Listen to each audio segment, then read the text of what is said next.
Salut à toi et bienvenue dans cette nouvelle vidéo. Alors aujourd'hui on va voir ensemble ce que tu peux déléguer dans les opérations d'achat-revente immobilier. Bon, l'idée dans les opérations d'achat-revente immobilier, c'est que tu te concentres sur une seule chose et que tu délègues tout le reste. Ça, je te montrerai, je t'en parlerai à la fin justement, la chose sur laquelle toi tu dois te concentrer uniquement. Je te prends l'exemple maintenant d'un cas qui se passe dans la majorité des cas. Toi tu es acheteur, tu es un vendeur, et voilà, il y a un agent immobilier qui est entre les deux. L'agent immobilier, il va te soumettre une offre. Ok, le document, c'est pas toi qui vas devoir le rédiger. Tu vas juste le compléter, le signer, le renvoyer à l'agent immobilier. L'agent immobilier va le remettre au vendeur pour contre-signature. Ok. Si tu n'as pas d'agent immobilier, évidemment, là, c'est toi qui vas devoir rédiger ce document. Mais, comme je te dis, on dit qu'il y a un agent immobilier. Une fois que cette offre est contre-signée, l'agent, ce qu'il va faire, c'est qu'il va commencer à faire un projet de compromis. Ce projet de compromis va prendre évidemment, toi en tant qu'acheteur, tes différentes conditions. Ça, il les faut absolument. Tes conditions qui étaient reprises dans ton offre, il faut qu'elles soient remises dans ton compromis pour te protéger, vraiment, c'est la base. Par rapport à ce projet de compromis, il va y avoir les différentes remarques, aussi bien de ton côté acheteur que du côté vendeur. Et par la suite, ce projet de compromis va devoir être envoyé chez ton notaire. Ici, ce que je te conseille par rapport au notaire, c'est que tu dois toujours prendre ton notaire à toi et ne pas prendre le même notaire que le vendeur. Si tout se passe bien, il n'y a pas de problème. Mais si par contre, tu commences à avoir des petites tensions et tout ça, tu te doutes bien que le notaire qui a deux clients, aussi bien le vendeur que l'acheteur, toi, ça va être beaucoup moins facile pour lui de défendre évidemment les intérêts parce que c'est tous les deux ses clients, tu comprends? Alors que si tu as un notaire, toi, de ton côté, s'il y a quelque chose qui se passe mal, le notaire va pouvoir beaucoup plus défendre tes intérêts parce que c'est toi le client et le vendeur n'est pas son client, tu comprends? Donc voilà. Par rapport aussi au fait que l'agent immobilier envoie le compromis au notaire, c'est très important parce qu'un agent immobilier a des fonctions commerciales, un notaire a des fonctions juridiques. Ça veut dire que, le travail de l'agent immobilier n'est pas de faire en sorte de te rédiger des compromis et de vérifier au niveau de tout ce qui est juridique, tu comprends? Ça, c'est le rôle du notaire. Donc voilà, il faut que le notaire fasse absolument son travail et que toi, tu signes avec un notaire. Donc voilà, tu comprends ici aussi que tout ça, c'est délégué. Donc par rapport à l'offre, par rapport au compromis, voilà, c'est délégué via agent immobilier et via notaire. Par rapport à ça, une fois que toi, le compromis est signé, ok, c'est bon, tu attends la signature d'acte, tu ramènes des entrepreneurs. Les entrepreneurs vont te remettre un devis. Pour que eux, l'idée, c'est qu'ils fassent les travaux directement après la signature de l'acte. Tu comprends? C'est pas toi qui vas faire les travaux. Parce que si tu as 10 biens, à un moment que tu as un roulement de 10 opérations en cours, je me demande comment tu vas tenir sur du long terme sur le fait de faire toujours tous ces travaux. Sauf si évidemment tu es entrepreneur dans le bâtiment. Ça, voilà, si tu as une société de construction, là c'est différent évidemment. Mais voilà, l'idée ici n'est pas que tu deviennes un spécialiste dans tous les domaines, tu comprends? Tu vas pas devenir un entrepreneur du bâtiment si tu n'en es pas un. Tu vas pas devenir un juriste, tu comprends? Tu vas pas devenir agent immobilier. Tu vas pas devenir notaire, tu comprends? Tout ça, tu vas déléguer aux personnes qui sont compétentes autour de toi.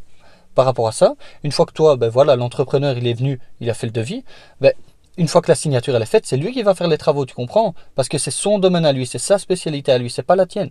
Donc voilà, une fois que toi tu as fait ça, il va y avoir la revente. La revente, tu vas faire quoi? Tu vas réappeler, évidemment, un agent immobilier, celui qui était là quand toi tu as acheté. Évidemment, tu sais bien, collaboration gagnant-gagnant. L'agent immobilier, c'est lui qui va s'occuper de prendre tous les rendez-vous pour les visites, de remettre des documents d'offres, de réceptionner les offres, de te les soumettre, de faire juste en sorte que tu aies une compte signature par rapport à différentes offres. Si tu en as qui sont intéressantes, si tu es d'accord avec ça, t'en signes une. Et le processus inverse se refait, tu comprends? Donc ici, dans toutes les opérations d'achat-revente immobilier, l'idée c'est que toi, tu dépenses le moins de temps et d'énergie par rapport à tout ce qu'il y a autour et que tu te concentres uniquement sur quoi? Sur le fait de trouver des bonnes affaires. Tu peux déléguer ce point, mais je te le conseille pas.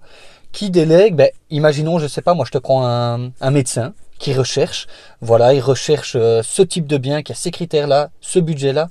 Lui, ce qu'il va faire, il va faire appel à un chasseur de biens. Le chasseur de biens, lui, va s'occuper justement de trouver le bien qui correspond au médecin. Et pourquoi le médecin, il délègue? Parce qu'il n'a pas de temps. Parce qu'il n'a pas le temps, tu comprends? Il n'a pas le temps, donc lui, il veut juste, évidemment, qu'on lui trouve un bien qui lui correspond, et c'est bon. Là, il payera au niveau des honoraires, lui il payera, c'est pas le vendeur qui va payer évidemment ce service-là, vu que c'est l'acheteur qui fait appel, tu comprends?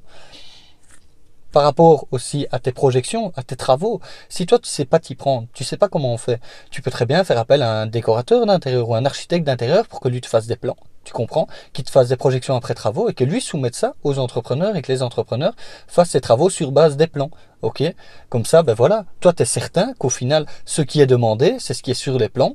L'entrepreneur aura beaucoup plus facile évidemment à se projeter s'il a les plans en sa possession, c'est la base, c'est normal. Tu comprends l'idée? L'idée, c'est vraiment de déléguer à toutes les personnes qui sont autour de toi. Toi, tu dois te concentrer uniquement sur le fait, comme je dis, de trouver des biens qui te correspondent et de prospecter. Prospecter. Tu vas voir, c'est l'étape la plus longue, mais c'est l'étape la plus importante. Parce que tu vas voir que pour trouver des bonnes affaires, pour créer des bonnes affaires, il faut du temps. Ça va prendre beaucoup de temps. Mais c'est pas grave, patience, persévérance, tu verras qu'à terme ça va payer. Et au final, toi tu vas te spécialiser uniquement dans ça.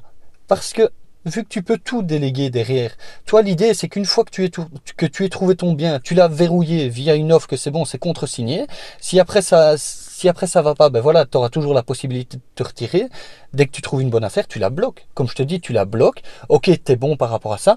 Tu lances ces différentes démarches, tu fais intervenir tous ceux qui doivent intervenir, et une fois que c'est clôturé, toi, ton travail il est fait, tu repars sur un deuxième, tu comprends? Sur un troisième, sur un quatrième, et c'est ainsi de suite que tu vas monter, et pouvoir justement accélérer et devenir de plus en plus compétent. Tu seras vraiment l'intermédiaire entre tout le monde, et tu vas devenir à terme le chef d'orchestre, celui qui dit ok tu fais ça, tu fais ça, tu fais ça, et de vérifier que tout se passe bien, tout simplement. Sur ce, on arrive à la fin de cette vidéo. Je te remercie si tu es toujours là en train de l'écouter. Et si tu veux en savoir plus, tu as juste à cliquer dans le lien de la vidéo. Tu verras, tu auras accès à une formation qui te reprend tout le processus d'achat-revente, toutes les différentes stratégies d'optimisation, tout ce que tu as à mettre en place pour justement faire des bonnes opérations. Sur ce, je te dis à la semaine prochaine pour une autre vidéo. Salut!